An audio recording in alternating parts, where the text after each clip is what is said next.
The Forbidden City in Beijing was an ancient palace whose very name inspired awe and fear.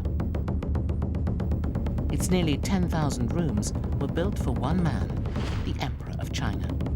Only he could give permission to enter its inner precincts. He had absolute power over the life and death of his subjects.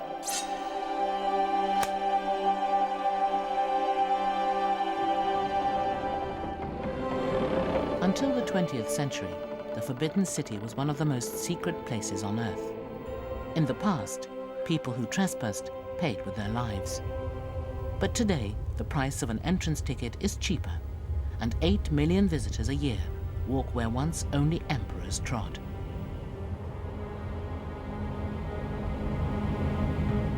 As the 600th anniversary of its construction approaches, an ambitious restoration project is attempting to turn back the clock and return the palace to its former glory.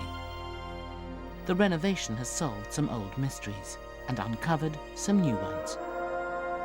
Today, the Forbidden City is China's biggest tourist attraction, but it almost didn't survive at all.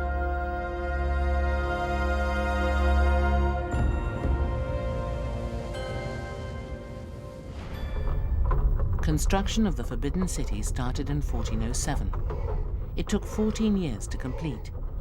At the time in Europe, Joan of Arc was still in pigtails. Constantinople was the Christian capital of the Roman Empire. And in Iceland, dried fish were used as money.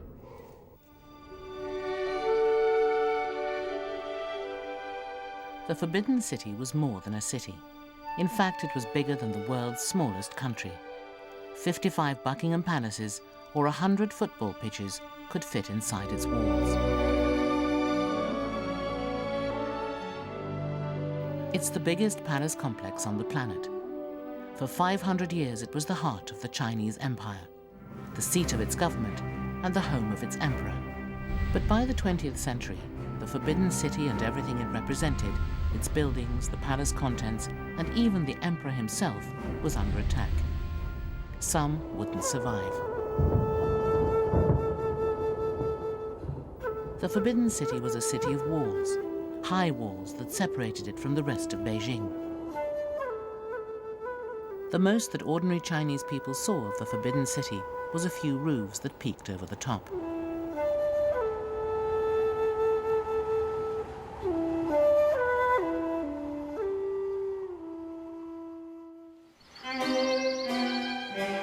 In the 17th century, they would also have heard strange noises coming from within the walls. The Chinese emperor of the time had discovered Western music. He commanded that any foreigners who could play a musical instrument perform for him. Their concert lasted for 4 hours. When it was over, the emperor ordered students, including 2 princes, to learn to play the Western instruments. This song was written for the emperor.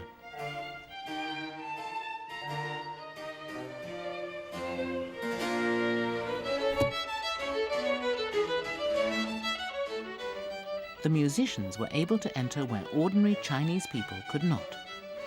The high walls around the Forbidden City kept the ordinary people out, but they also kept the emperor shut in, isolated and unapproachable. In imperial China, the emperor, as the son of heaven, was too exalted to be seen by the common people. The palace was a physical barrier that kept him separated from the public.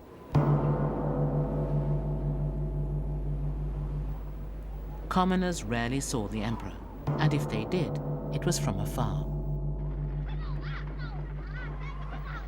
The imperial system lasted for thousands of years, but as the 20th century dawned, it was on the verge of collapse.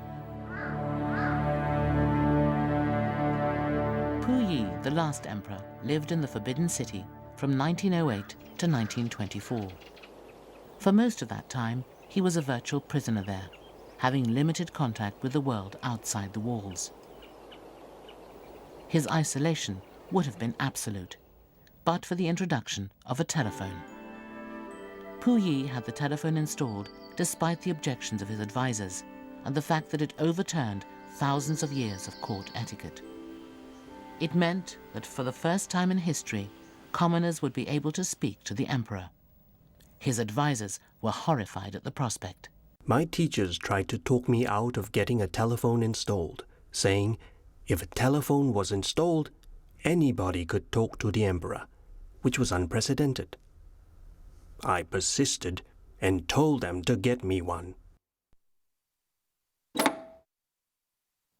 When he got the telephone, he didn't feel like a bird in a cage anymore, so he made as many calls as possible. The telephone helped to alleviate the last emperor's sense of isolation. But it was another invention that first opened the walls to the West. The first mechanical clock entered the Forbidden City in 1601. It was brought by a Jesuit priest, Matteo Ricci, as a gift for the emperor.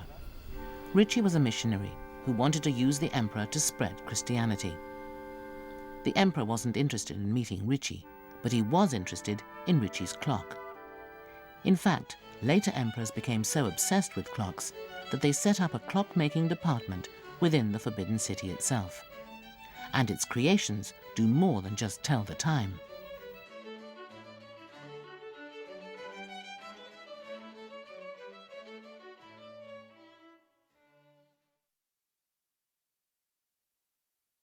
The emperors became avid collectors of clocks. Ricci's was the first of a collection of nearly 200 that are now exhibited in the Palace Museum. They're displayed in the Hall of Ancestors. In ancient times, this was where the emperor performed sacred rites at the ancestral shrine. But today the hall is filled not with clouds of burning incense, but with the ticking of clocks. The largest clock in the collection is a mechanical marvel that stands more than 2 meters tall. The clock with the writing man is just one of the million treasures in the palace collections. Today, tourists come from around the world to admire the treasures of the Forbidden City. But they were almost destroyed. A plum ripe for picking, the palace was under frequent attack. In 1937, the Forbidden City faced its greatest threat to date. The survival of its treasures was at stake, and it would take an amazing exodus to keep them from enemy hands.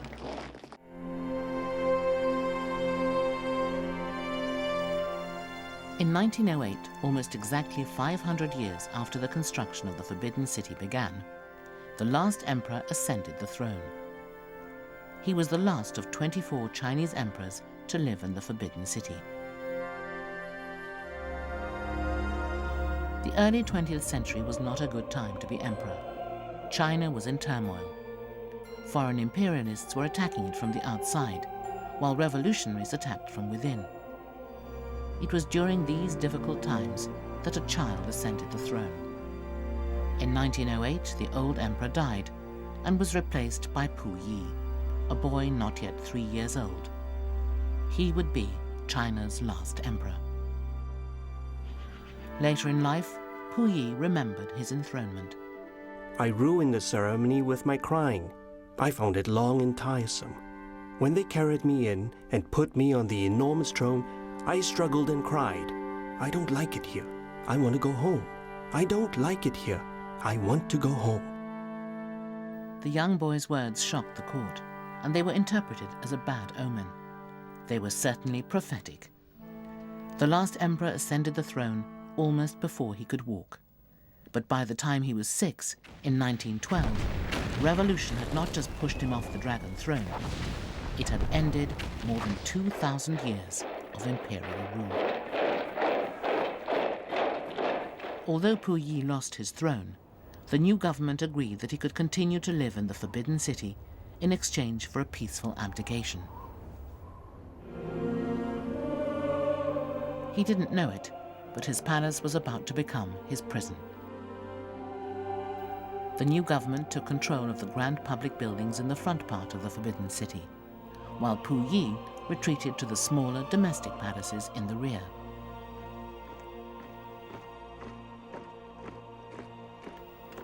In that instant, the last emperor went from being the absolute ruler of a 4,000-year-old civilization and a country almost 40 times the size of the UK, to being the ruler of an area half the size of London's Hyde Park.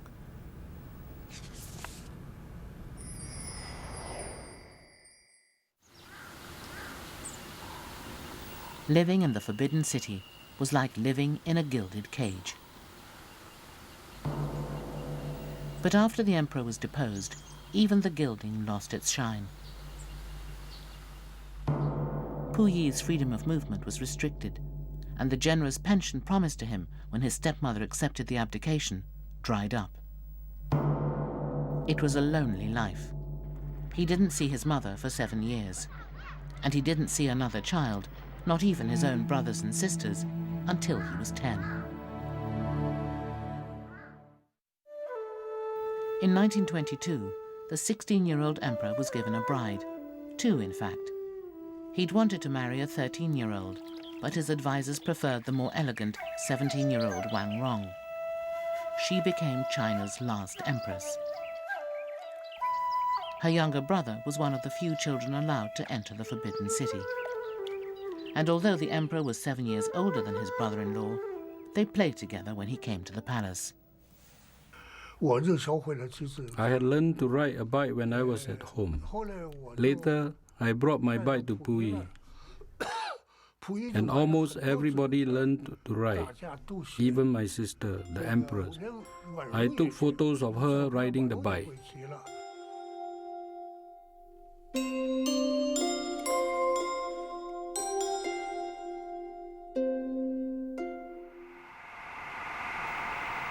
These snatched moments of pleasure ended abruptly in 1924, when, in the continuing political turmoil, a warlord seized control of Beijing. He put the President of the Republic under house arrest and threw Puyi out of the Forbidden City. Guns were trained on Puyi as the final eviction began. In 1912, the last emperor had lost his throne. Now he'd also lost his home.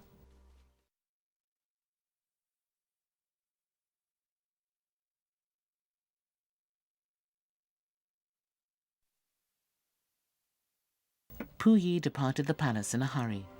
These photographs were taken at the moment he left. He had little more than the clothes on his back, some hastily packed bags, and what treasure he'd managed to stash.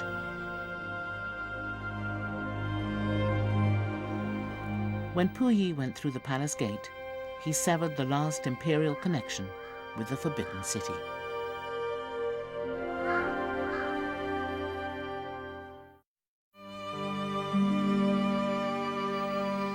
The palace had stood for 500 years, but with the emperor gone, there was no guarantee that it would survive much longer.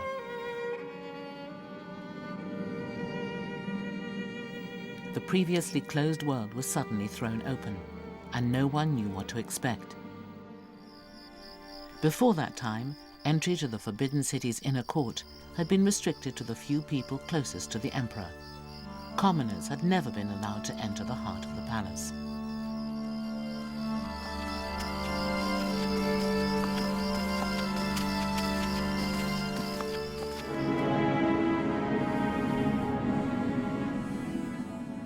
The first thing the new Republican government did was inventory what it had inherited.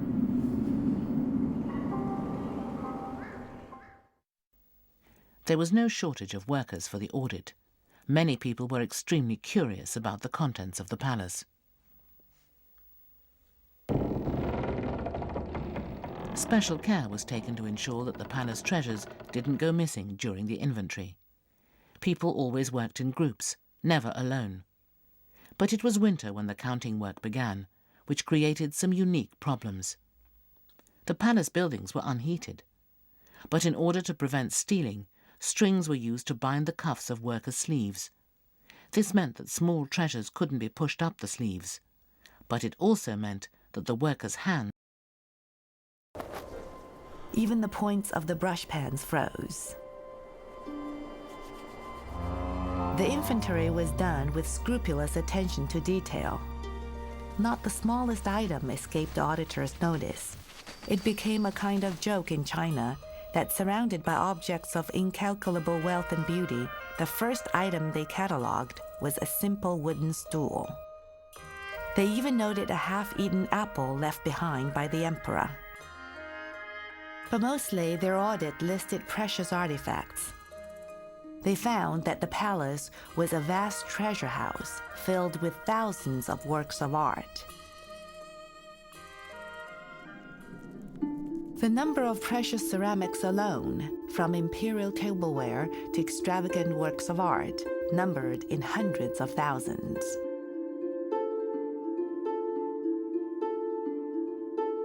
Jade artworks of all colors, shapes, and sizes numbered in tens of thousands, as did the paintings and calligraphies in the palace collection.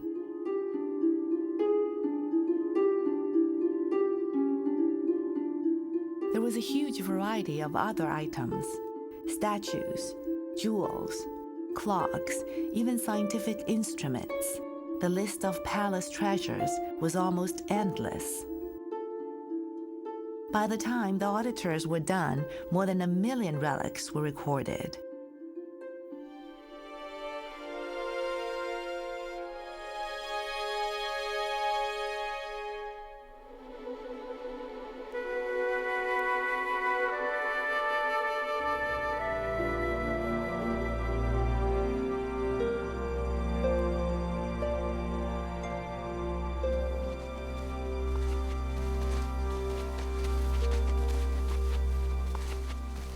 The auditors were looking for treasure. They found it. But they made an even more important discovery. In the last emperor's own room, they found documents linking him to a plot to regain the throne. To stop his return, the government decided to turn the palace into a museum. By opening the Forbidden City's doors to the people, they closed them on the emperor. The Forbidden City officially opened as a museum on the anniversary of the revolution, October 10, 1925. A sign proclaimed its new identity and its new name. No longer the Forbidden City, it was now called the Palace Museum.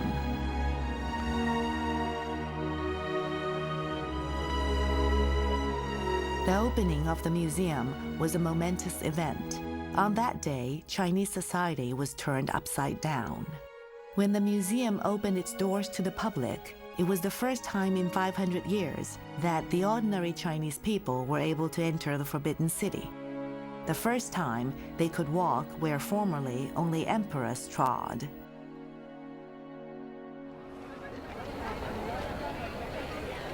Crowds of people came, eager to see how the emperors lived.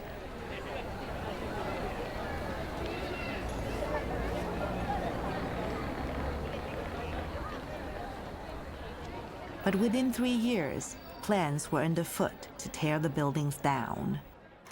Incredible as it may seem today, a member of the government even suggested that the Great Halls be torn down and the modern Western-style office building be put up in their place. Ironically, it was a warlord who stopped the madness. In a radio broadcast to the nation, he warned, If these halls are demolished, China will lose these great buildings forever and will be sneered at by all the other countries in the world.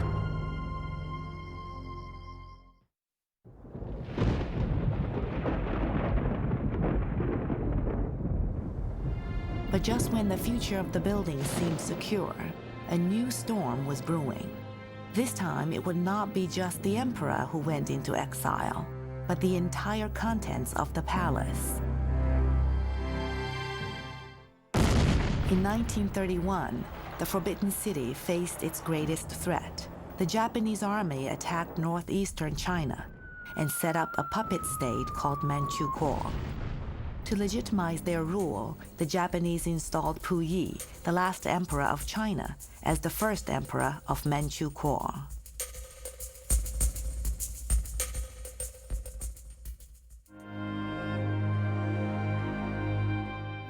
With little more than the Great Wall between Beijing and the Japanese, the Palace Museum was in danger.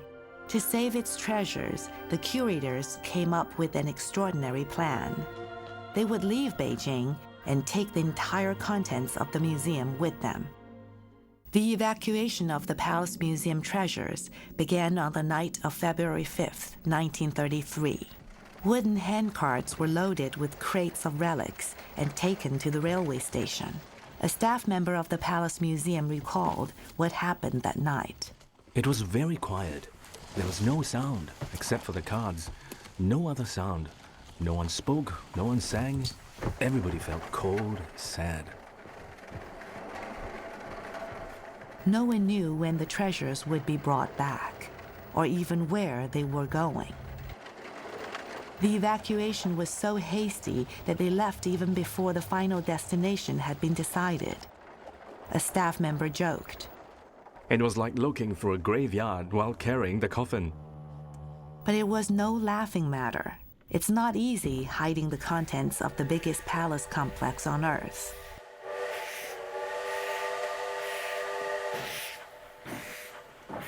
There were too many relics to store them in one place, so they were split up. Documents were stored in Nanjing, the nationalist capital. The other treasures were sent to Shanghai. In 1937, all-out war began. The Japanese quickly occupied Beijing. As they threatened Nanjing, they forced a renewed flight of the treasures. This time, over 13,000 crates of artifacts were hastily sent west. They were divided into 3 groups. The convoys took different routes, often only a step ahead of the Japanese. When the Japanese caught up with the place of temporary refuge, the relics would be moved even deeper into the interior. One convoy found refuge in this cave in Guizhou. The relics stayed hidden underground for 6 years. Eventually, all the convoys found sanctuary in remote Sichuan province. It was not only the cultural relics that were at stake. So too were the relics' escorts, and not just from bombs. It was not a nice job to be an escort. If the cultural relics were bombed, the escort would be held responsible. But could he stop the bombing? No, he could not.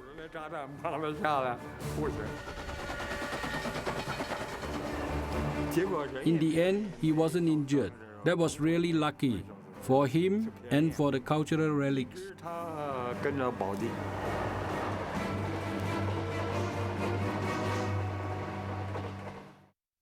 The evacuation was a huge undertaking. For over 5 years, the national treasures were moved across more than half of China's territory, all the time dogged by the Japanese enemy. Yet, according to museum staff, not one of the treasures was lost or damaged. It was a remarkable achievement, miraculous even.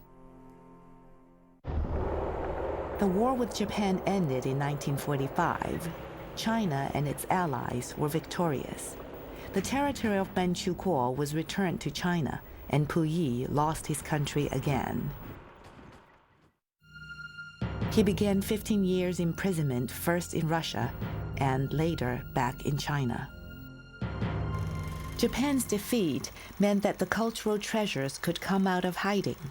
But continuing civil war in China meant that it would take 4 more years and the communist victory before they could return to Beijing.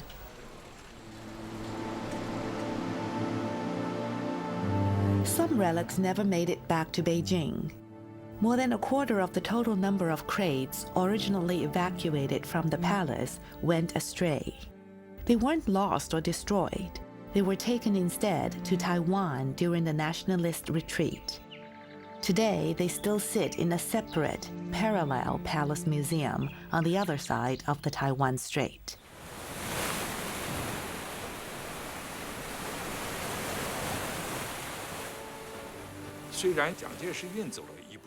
Although Chiang Kai-shek took some of the cultural relics to Taiwan, the new government was determined to restore the Palace Museum as the greatest treasure house of art in China.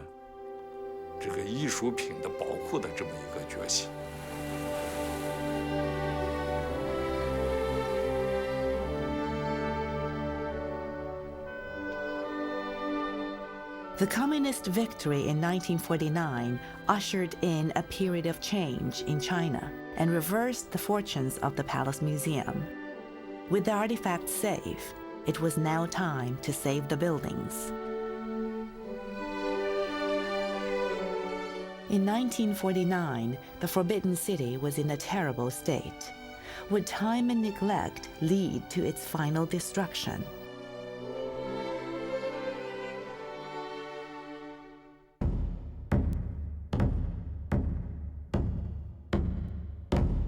The Forbidden City had stood for 500 years.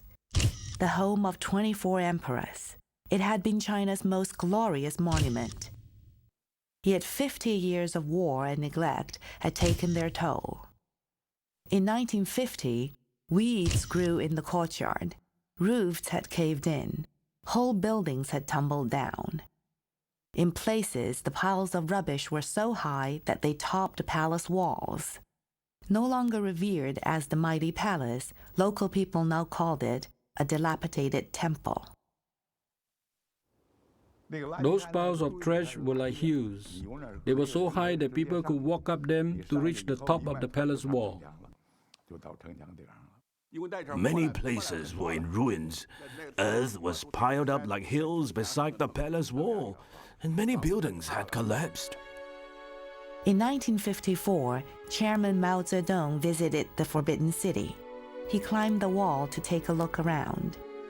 He must have liked what he saw, as he returned several times over the next few days. The pace of restoration of the dilapidated buildings picked up. There was a lot to do. At first, only the most urgent repairs could be undertaken. The slogan of the day was, 1,001 things wait to be done. Although there were many items on the government's agenda, the repair of the Forbidden City remained a priority. In 1956, passers-by noticed that one of the most visible buildings in the Forbidden City had disappeared from sight.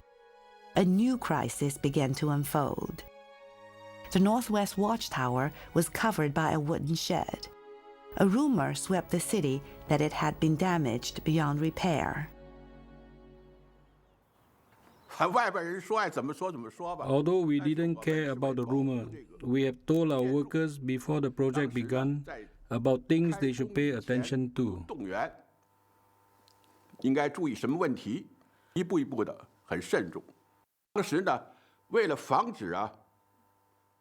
Why had we built a shade to cover the watchtower? We wanted to protect the ancient decoration from the wind and the rain.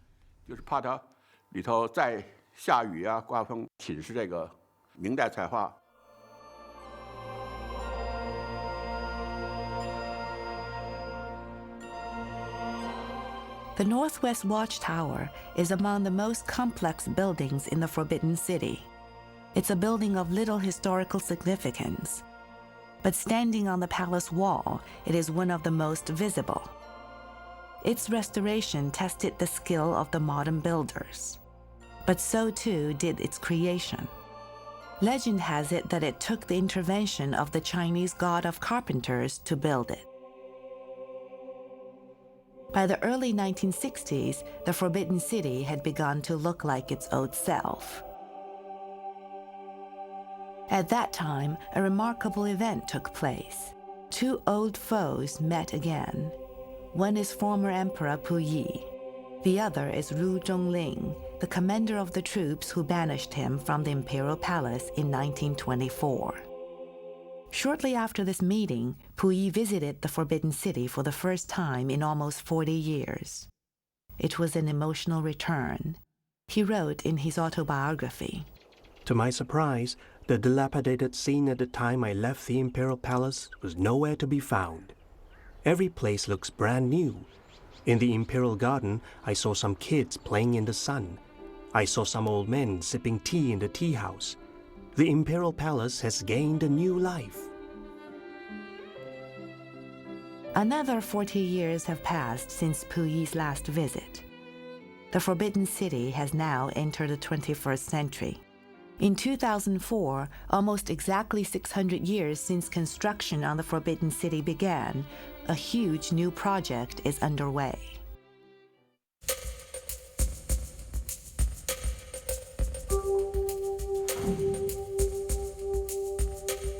Today, an army of workers has been assembled to carry out the task. Although rather fewer than the 1 million workers who originally built the Forbidden City, they are armed with modern power tools. Even so, the job is scheduled to take longer than the original construction of the city. The repair work is scheduled to take 19 years and cost almost $250 million. Ancient techniques and modern technology come together for the total restoration of the palace. The first phase races to be completed in time for the 2008 Beijing Olympics. By then, all the main buildings will look as good as new. The goal is to restore the rest of the buildings by 2020, the 600th anniversary of the completion of the original Forbidden City. When all the repair work is done, the palace will look as it did in the golden age of Imperial China. The restoration has led to some remarkable discoveries. While dismantling the roof of the Gate of Promoting Virtue, workers discovered a metal box. It was hidden under a towel in the center of the roof ridge. It was taken for scientific study. Inside the box, there were 24 gold coins, each inscribed with the legend, "All is at peace." There were also 5 silk threads in different colors, 5 kinds of traditional Chinese medicine, 5 kinds of aromatics, 5 shoe-shaped ingots of metal, and 5 colorful gems. Groups of 5 suggest the Chinese theory of the 5 elements. Research continues as experts try to unlock the riddle of the treasure box. They had an even bigger surprise when they dismantled the roof ornament of a Taoist temple. 等会儿啊，等会儿别动，别动。这是藏文。哎，你都别动，别动，别动，那就别动了，让他们来。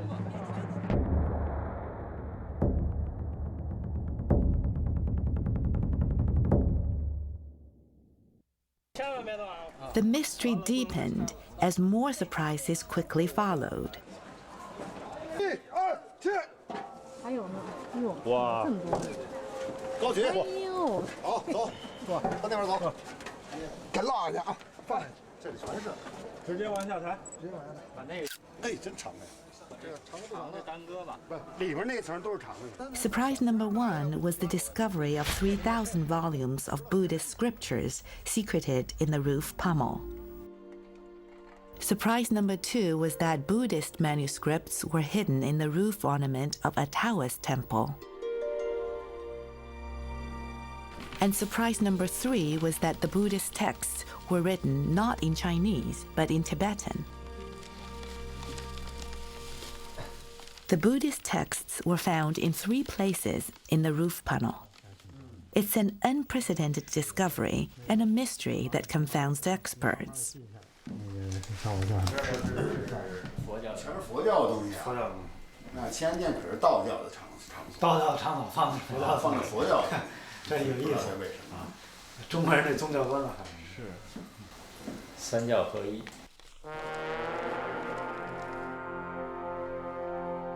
All the texts found in the roof ornament were Buddhist. The puzzle is, why were they in the roof of a Taoist shrine? The resurgence of Tibetan Buddhism during the last dynasty may have had something to do with it. From the 17th century, the Tibetan style of Buddhism became the official religion of the country. The placement of Tibetan texts over the heads of Taoist worshippers may have been ordered by the emperor himself.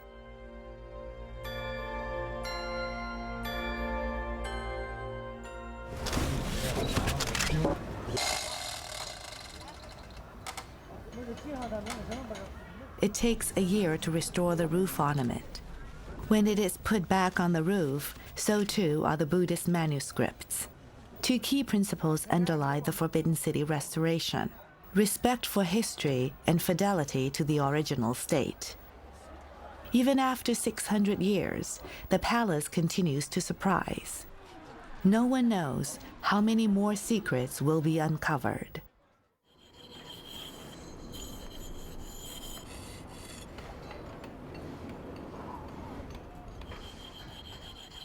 Bringing the palace back to its original condition requires new gold and old techniques. When the restoration is done, the Forbidden City will positively glister with gold. Gold leaf is applied liberally to designs on surfaces both inside and out.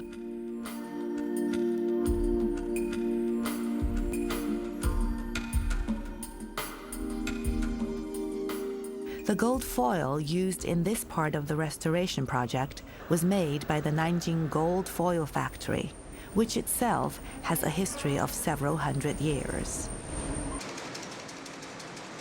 Gold bullion is beaten more than 20,000 times to produce gold foil.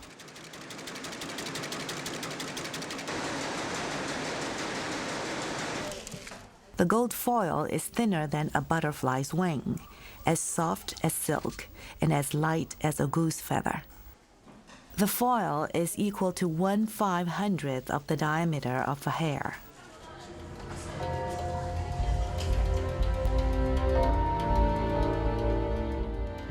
$10 million sheets of gold foil have been ordered for the repair project, gilding the Forbidden City inside and out.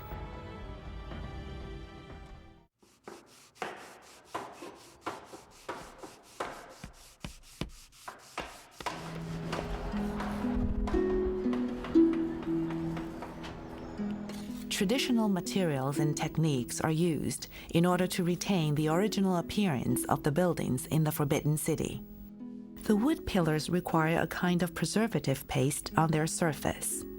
The traditional paste is a mixture that includes pig's blood, wheat flour, and wood oil. Only a few people know how to make it.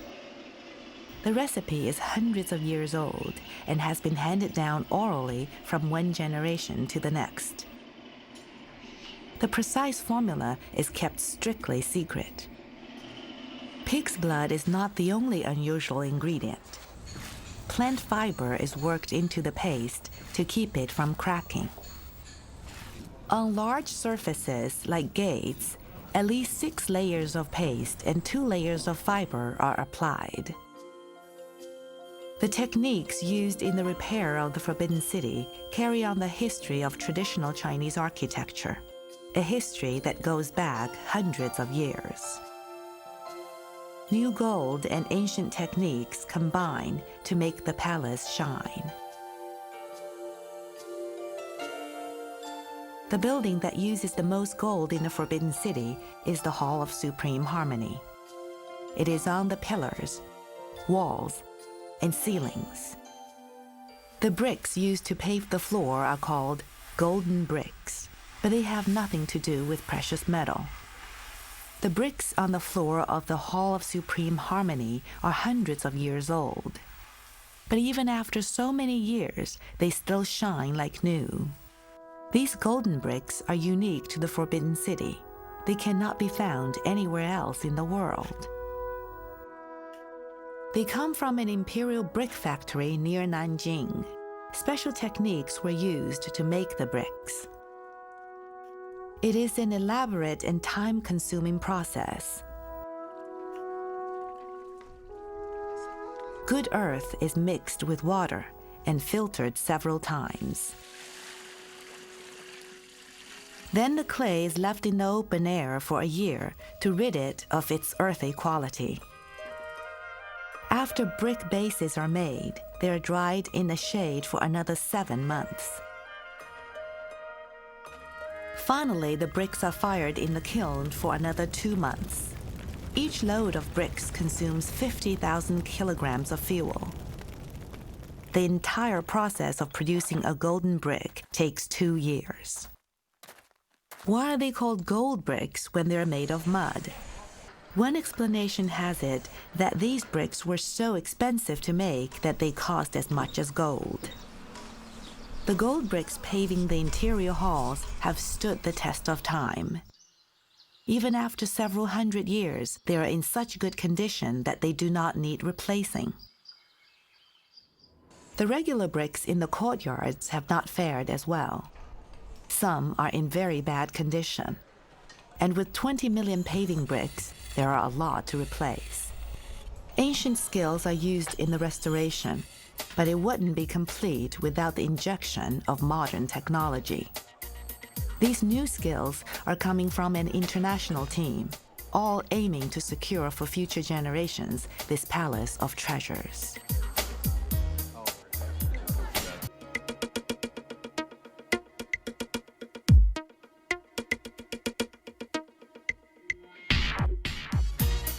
Modern technology has a part to play in the restoration of the Forbidden City.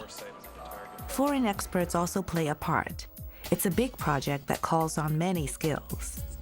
Specialists from Italy's Ministry of Cultural Heritage arrive at the Hall of Supreme Harmony to help restore its walls. They employ a method used in Italy to restore priceless frescoes by Leonardo da Vinci.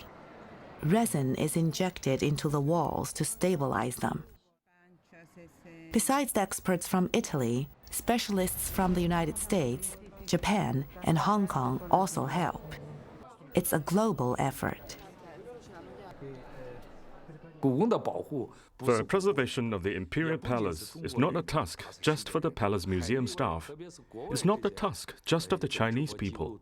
It's the task of all the people of the world. The international effort comes together in one of the most secret places in the Forbidden City. It's not often that an emperor retires, but one of China's greatest emperors did just that. In 1795, after 59 years on the throne, he handed the reins of power to his son. But he kept the Forbidden City's most luxurious palace, the Lodge of Retirement, for himself. It has never been opened to the public. Today, an international effort reverses years of neglect to bring it back to life. The painting on the ceiling is a special challenge. It is a rare example of the fusion between Eastern and Western painting styles. And it takes Eastern and Western collaboration to restore it. It's not a fresco or a mural, but is painted on fabric. Taking it down is the first challenge. Good job. Good job. Cleaning it is the second.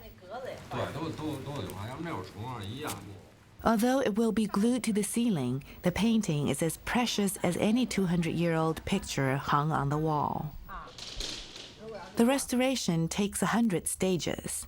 To finish the job, they need to find backing paper made as it was 200 years ago. But where can it be found?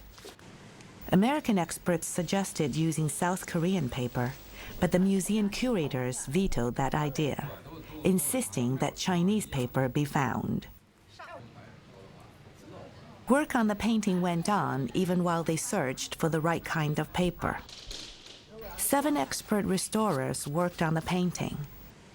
It looks great, but can't be rehung until the right paper is found. It took more than a year to restore the painting and to source the paper. But at last, the right kind of paper is found. And it's from a small Chinese village. Perseverance pays.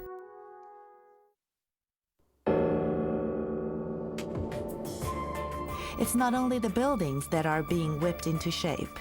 Great things are also happening inside the buildings. More of the palace's treasures are being taken out of the vaults and put on display, and new objects are being added to the collection. The Palace Museum now has almost 1.5 million artifacts in its collection. Sometimes they even make the television news. 被中国北京故宫博物院以1800万元人民币买走，开创了中国画在国内拍卖的最高价位。 The collection continues to grow as the Chinese government and patriotic individuals buy back treasures that had disappeared from the Forbidden City.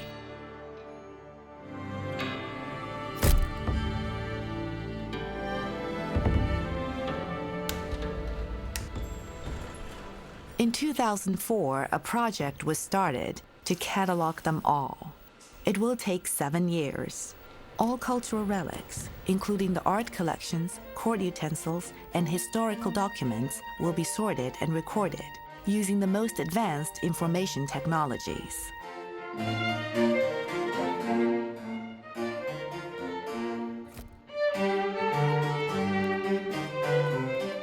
These treasures represent the essence of thousands of years of Chinese art, long hidden from mortal sight. They are now being brought into the light. Like the palace itself, they are forbidden no longer.